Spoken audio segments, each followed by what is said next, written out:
right, P. Will just walked in. There he is. We're gonna go see if we can catch him. InsideFieldRing.com. I'm here with Paul Williams in your home away from home. Now, I gotta explain that, but I need you to explain that. George tried to explain it to me. You're listed as being from Aiken, South Carolina. You've trained in, was it Alexandria, Virginia? Yes. For a number of years, but now you're training in Maryland. Can you tell us, do you live in South Carolina? Tell us how that.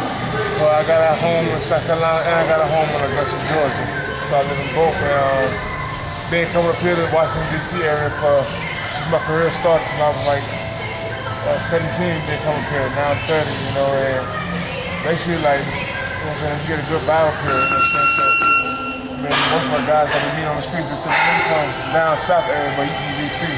So I accept that. We're here at Club One in Millersville. It's an athletic center.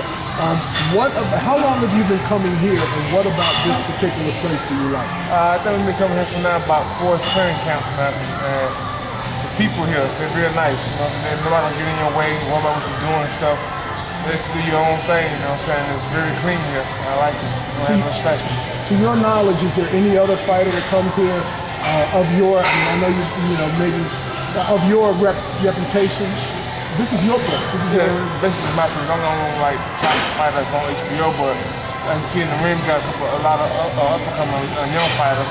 That's why I like being in the gym with like up-and-coming young fighters and stuff because you don't know nothing about them. They're very raw. You know, so it reminded me when I first started out. You know, so. Paul, your stature, your style, your mentality is appreciated more by some of the old school fighters. You know, Sugar Ray Leonard, Thomas Hearns. You know, I've talked to him about your style. Thomas Hearns doesn't apologize for his style. You know, he cared about the fans. How do you feel about your contribution to the sport? I know you as a person, you feel, you know, you're one of the best.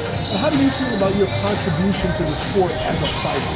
I think they could enjoy it. You know what I'm saying? You know, you got some people gonna talk negative about you, but that's always somebody doing something good or bad, they're gonna say something negative or whatever. So, you know, but I think my contribution to the sport was real good. You know what I'm saying? A lot of fighters respect that because especially a lot of older guys like Hall of Fame, Walker Hagel and stuff. You know, he's a cool dude and like remind them of them when they come to fight. They don't pick and choose. They don't want to come in there and take all day to get a fight started in the ring.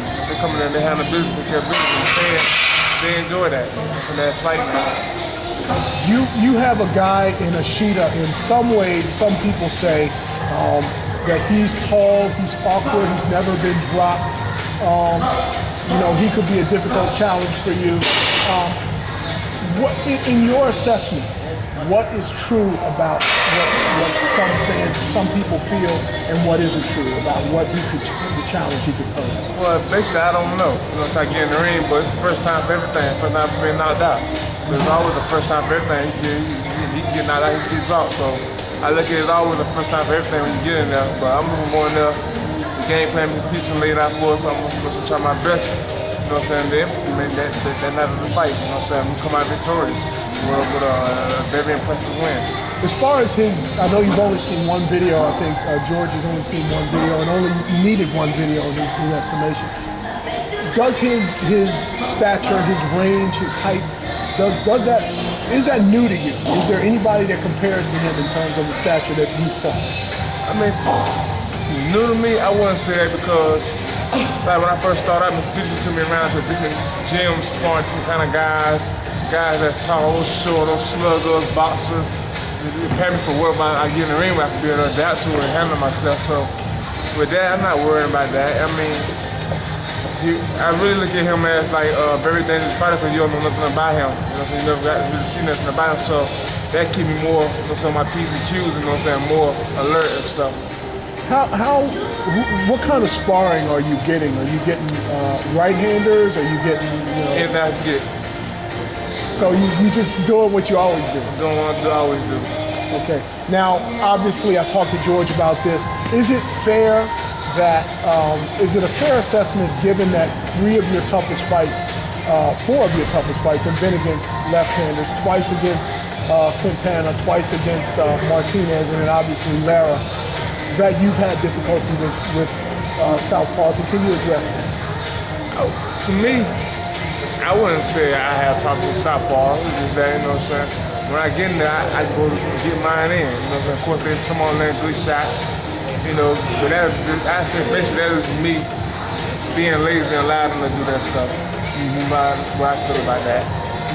Your assessment of the Lara fight, I know you said that you don't feel you were getting credit for some of the body shots.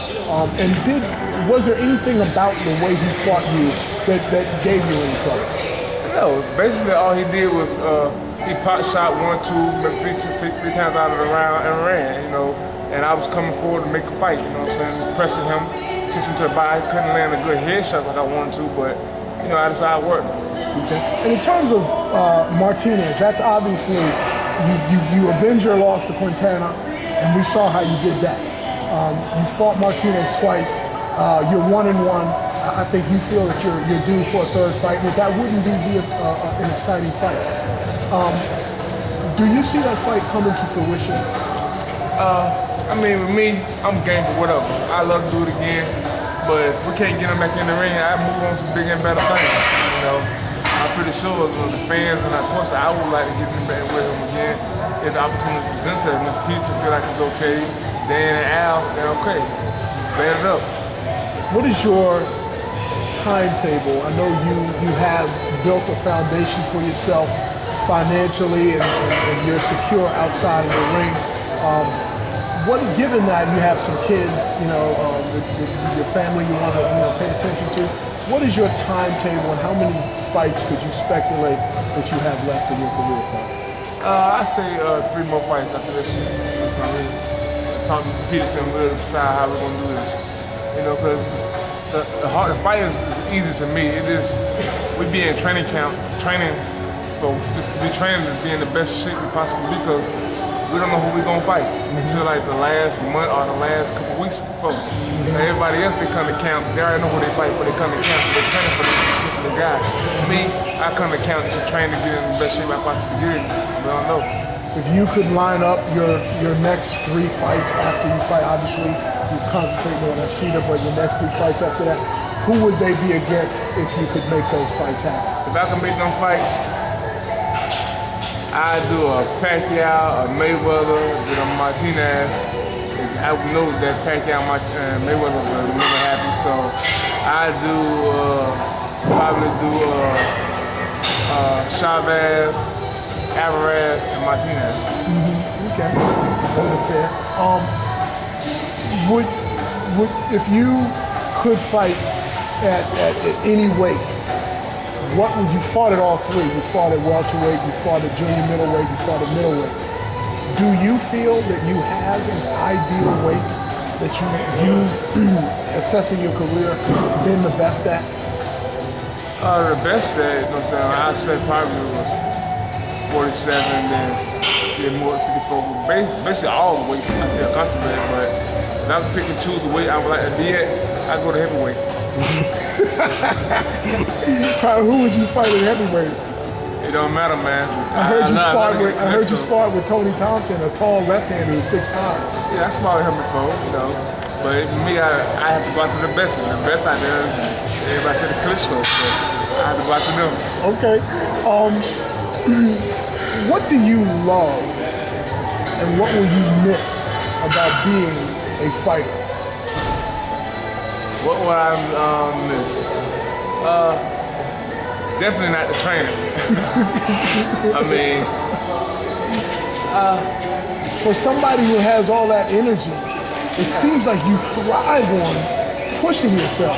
But to hear you say that is almost like a contradictory of what I've always believed. You know, because like the fight always the easiest part, but the training, you know, it's deja vu all over again every day. Same old, you get tired of that, but it's our job. That's what we gotta do. So, hey, you know what I'm saying? We gotta put that work in. But I don't think I miss about once I hang my gloves up. I don't think I regret hanging them up and try to come back and stuff, because I did what it takes, and I know this is a sport about youth. You know what I'm saying? You get older and stuff. You know what I'm saying? Your reflex go down, your timings, you lose a lot of essence that you had when you first came out.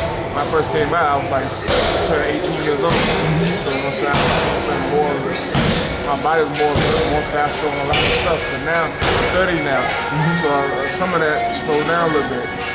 So you know, you got to be more smarter now when you go in there. Your career, you know, you fought some really tough guys. Ricky Wright beat him. You know, Martinez split with him. Quintana knocked him out. Beat Margarito when a lot of people wouldn't fight him.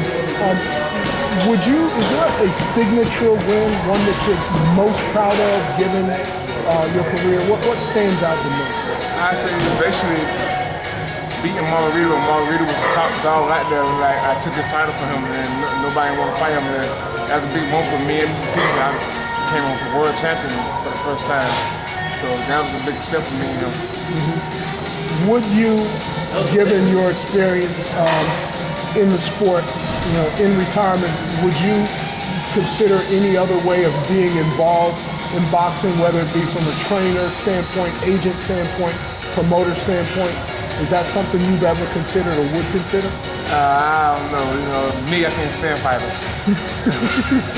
I mean, fighters. You know, it's very rare that you get a fighter like me.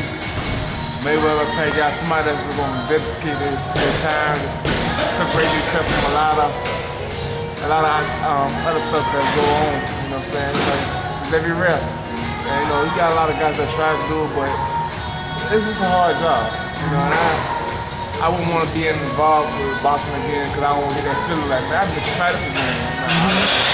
I'd rather sit back, you know what I'm saying, enjoy my fights, like go shoot my guns, go fishing and stuff. Just respect and enjoy the time that I had in the sport and what I made out of it. So you would hang up the gloves and walk off into the sunset? Oh yeah. Just like maybe people came in real quiet, they leave out real quiet. They gotta make a big fuss, but people that know boxing, they know what it was about. You know what I'm saying? They know that, you know what I'm saying, okay, this guy definitely deserves to be in the Hall of Fame. You look at his resume, you know what I'm saying, that'll do everything right there. Think the sport will miss you, given what's coming? Of course the sport will miss me because they knew like I'm a throwback fighter. They know like when this guy get in the ring, it's gonna be something you're gonna have to see. It's gonna be whether he, you know what I'm saying, he getting hit or he hitting somebody. It's gonna be some action the whole night. You know, so you're gonna enjoy it. Last question. Can you give us a prediction of what's going to happen between you and Ishida on February 18th? Well, I definitely know I'm coming out there, you know what I'm saying, I'm going to get an impressive win, you know what I'm saying. The time that me and Peterson spent in the gym and stuff, we working on and stuff, you know. I definitely going to go out there and get a win, you know what I'm saying. And that's about the only thing I can say, you know what I'm saying. Everybody say they're going to go out and win and stuff, but I just know I feel it, you know what I'm saying, all I've been doing.